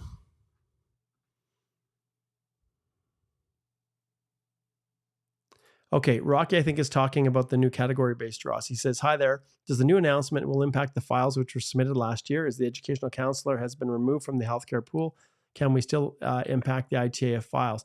If you've already submitted your application, your EAPR, then no, you're locked in. They're not going to reverse it. Let's see here.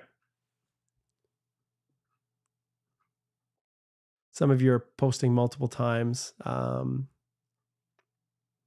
And like I said, I'm really focusing on express entry.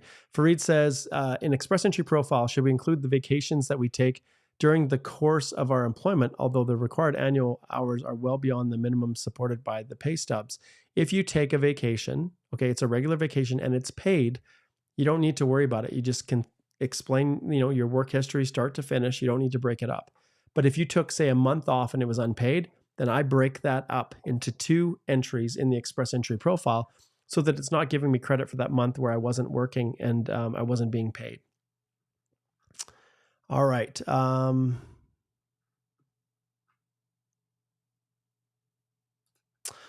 Okay, Nash says, are P&P express entry applications more likely to be successful given that all else remains equal? I don't know how to answer that one.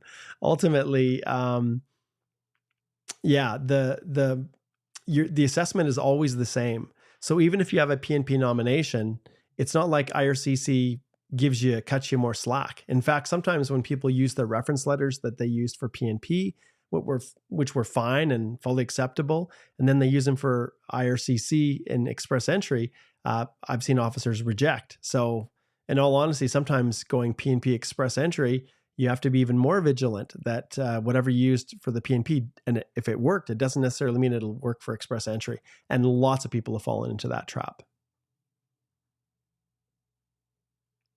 Okay, Com says, is expired PCC valid for CEC if it was issued on the same day the applicant left the previous country of residence? No. Get a new one, Com. Get a new one.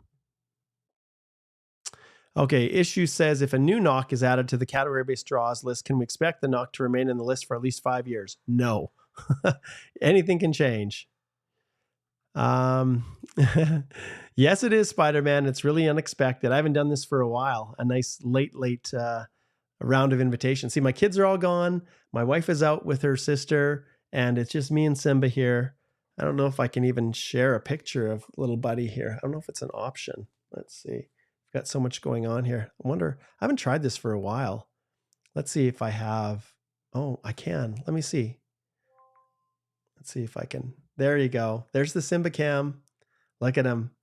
He likes to look out the window there. There is the Simba cam. Hey, Simba. Are you sleeping?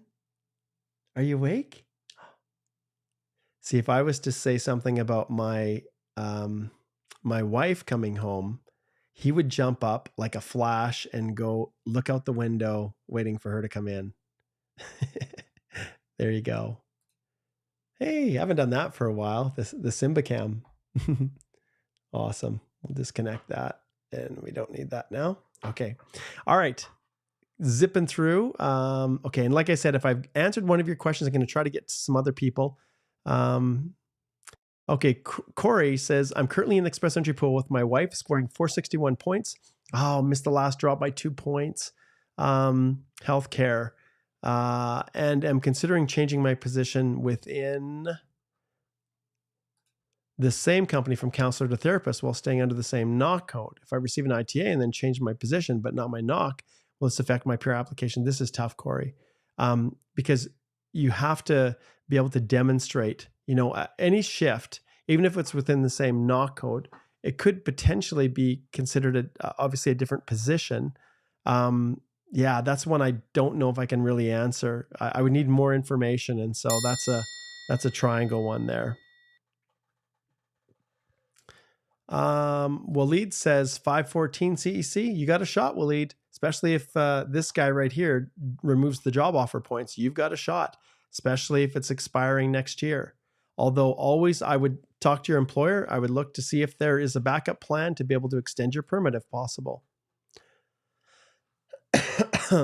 Let's see what is next here. Don't think I'm missing anything. I think, let's see here. We do have a super that slipped in. Zia says, any possibility for 513 and next CEC draw or within March? Actually, my score is including extra 50 job offer points. Well, your fingers crossed, Zia. Fingers crossed that they do have one, because it's hard. It's a really tough situation right now. I've got a client that we're trying to get his application submitted as well, and he really needs the job offer. Okay, let's see here. Doing pretty good here. All right.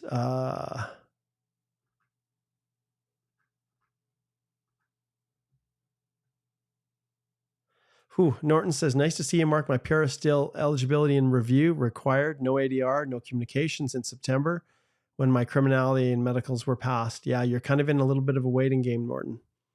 Let's see what else is here.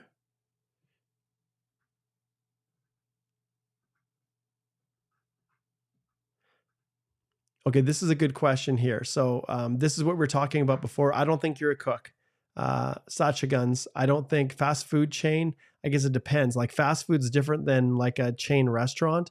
That's a tough kind of case to be made. You really have to be able to justify it. You really do. Let's see, what else do we have here? And once again, let's see.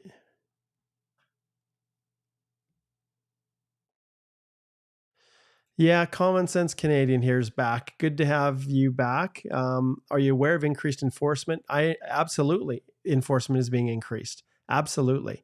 You can't have increased enforcement you can't not have increased enforcement when you're trying to get, upwards of 2 million people out of the country in the next few years. So yeah, that's not surprising. Not surprising at all. Hi, Mark. Yes, I am the science guy. Yes, you are, Bill Nye. Awesome.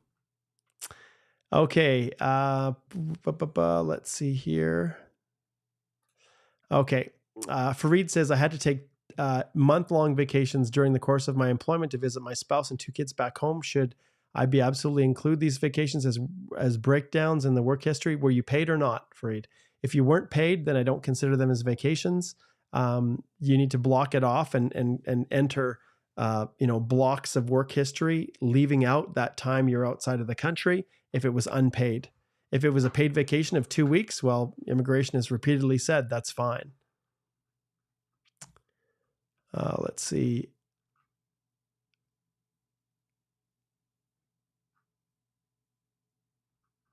Let's see here.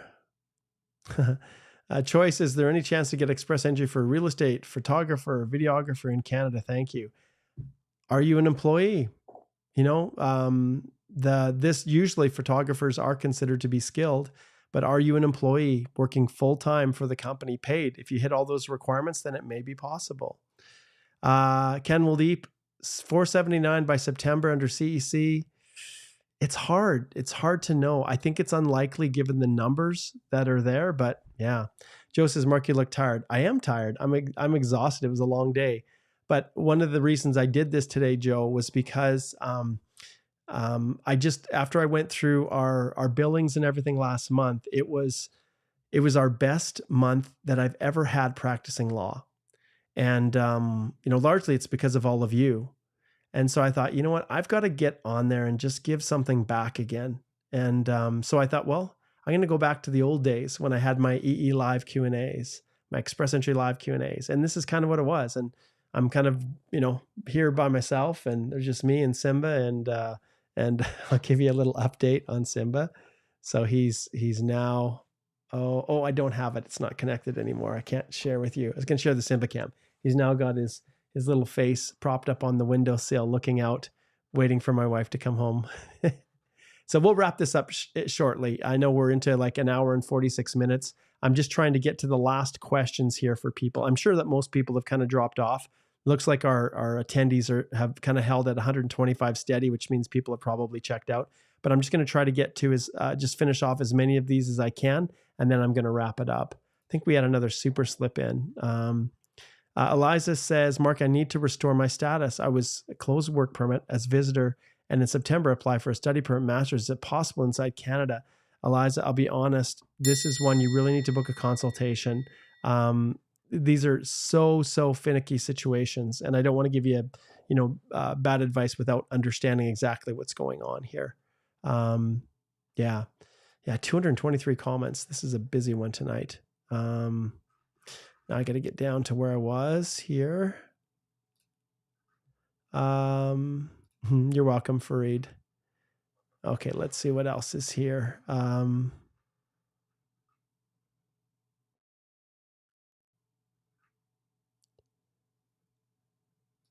Hilamani. Hey, Hilamani. No way, my friend. Oh, there is a...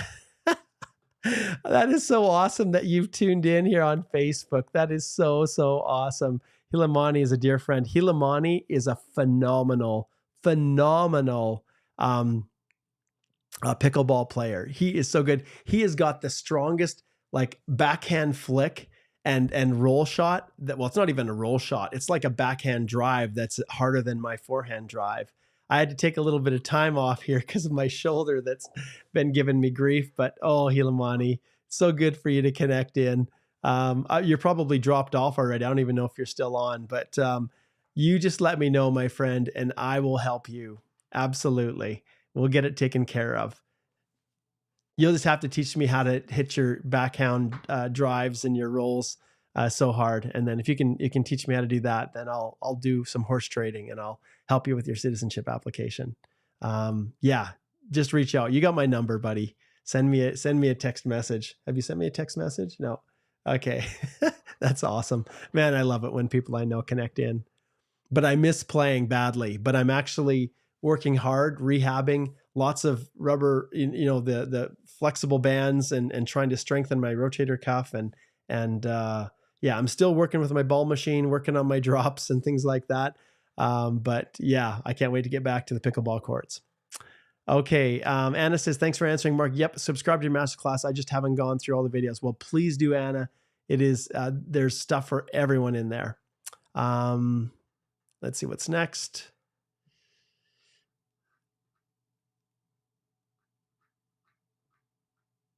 Okay, so discover truth. Like when you give me all of your background, I'm not able, that's a book a consult and I can help you to evaluate the options for you. Okay. Travel with KT says, does 12 months experience as a part-time cook? Yeah, as long as it's 15 hours a week, then the 12 months working part-time as a cook counts as 6 months of full-time. That's exactly correct. Hilamani, you're the best, my friend. You are. Guys, Hilamani, he is awesome. Like he's like the kindest guy in the world. My wife and my two adult sons, one of my sons met Hilamani down at school at BYU in Rexburg, Idaho.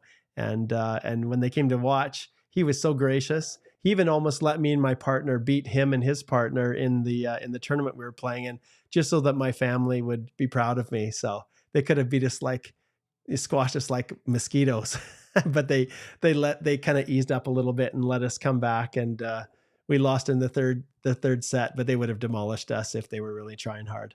So that's the kind of guy Hilamani is. Yeah. Okay. Let's see here. We're just about to the end. Yeah, this skill's quick. I tried to learn. I just started playing last year, but yeah, unfortunately my age, I'm going to peak at a certain level. That's, I'm probably at my peak round and I won't get any better. That's funny. We're talking about pickleball here. Let's see here. Anything else? Okay. We'll finish off. This is the last one with the Steph. Mark, what did you mean by merging once one got an ITA? Common law partner with both Canadian. Okay, what I meant is you're each going to submit your own profile, and whoever wins, that's the one you go with. So whoever gets an ITA, then the other one will. And as far as merging, what I mean is you're both listed as spouses in each other's applications, and you're each listed as the principal applicant in your own. And then whoever gets the ITA first, then you go with that one. That's all I meant. I didn't mean like you can merge them together. All right. Okay, that was a super long one. And thank you everybody for tuning in. This live stream is just a way to say thank you for just being so awesome, everybody. And as you probably know, I have my law firm, Holthe Immigration Law. It's holthelaw.com. The link's in the description below. And it has been an absolute pleasure helping you to fulfill your dream of immigrating to Canada. That's why we have it here. And we've worked so hard to try to just be the best that we possibly can to help as many people as we can. And it's so rewarding now as I look, the firm is still relatively new. I've had so many different configurations, always trying to find the right model for practicing. And this one, I feel like this is it. And, we just crossed over 5 years, and we're now at the sweet spot where a lot of our clients that we've worked with are now referring their friends to us, which I didn't have at the start. So I had to rely exclusively on YouTube and social media. But now as I look, YouTube is still number one for referral source, and I track all the analytics. But a very close second now is referrals from past clients. And that just is a testament to just how we practice and how we want every single one of our clients to feel like family. And, we don't race to the bottom in fees. You will find other providers out there that are cheaper than us. Absolutely, you will. But you will not find another representative out there that cares more than we do about your application and more about your success and is willing to make whatever sacrifices we need to help you get there. And I've got lots of other colleagues out there that are wonderful, that are equally caring as us, but no one cares more. So that is our mission. That's kind of our mandate. And, this last month was just a testament to all the hard work that we've put in. And I'm so excited for the future. I'm actually so glad, unbelievably glad that things are going, very well in the firm because I may very well have another 2 weddings this year. So I have one for sure. August the 1st, my son Connor is getting married. I didn't think he was going to get married anytime soon. But fortunately for him, this amazing girl down there in Utah, she had other plans. So they're getting married August the 1st. So we're really excited about that. And then my oldest son, Adam, is also in a really great relationship with a wonderful girl. And it's possible we could have 2 weddings. So Mark is pretty tapped when it comes to finances. So I'm really grateful for all of the support that you guys give. It means a lot. And, the firm is one way you can retain us. You can just click on Speak to a Lawyer. This and all of our Canadian Immigration Institute, all the work that we do is sponsored by Express Entry Accelerator and the Masterclass. And so if you have, a second, you're curious and you're wondering about it, all you need to do is click on the link below. You can read a whole bunch of information on it. You can there's past students that have come on the live here and shared their own unsolicited views on it. But for $347 US, as far as I'm concerned, it's the best money that you could ever spend. Remember, lifetime access and the master classes. You can come back as many times as you want every 2 weeks. Next week, this week I did one, so it'll be a break next week. And then the week after, I'll be doing another master class. And we have an awesome community group associated with everyone who subscribes, and you can be a part of that. And it's awesome. So there we go. Thank you so much, everyone. I really appreciate it. This is like just about 2 hours. Hopefully it was helpful and that you guys got a lot out of it. And I wish you guys all the best for the rest of the weekend. And I'm back to it on Monday. See you Wednesday morning at 10 a.m. with Alicia and I as we do another Canada Immigration Live Q&A.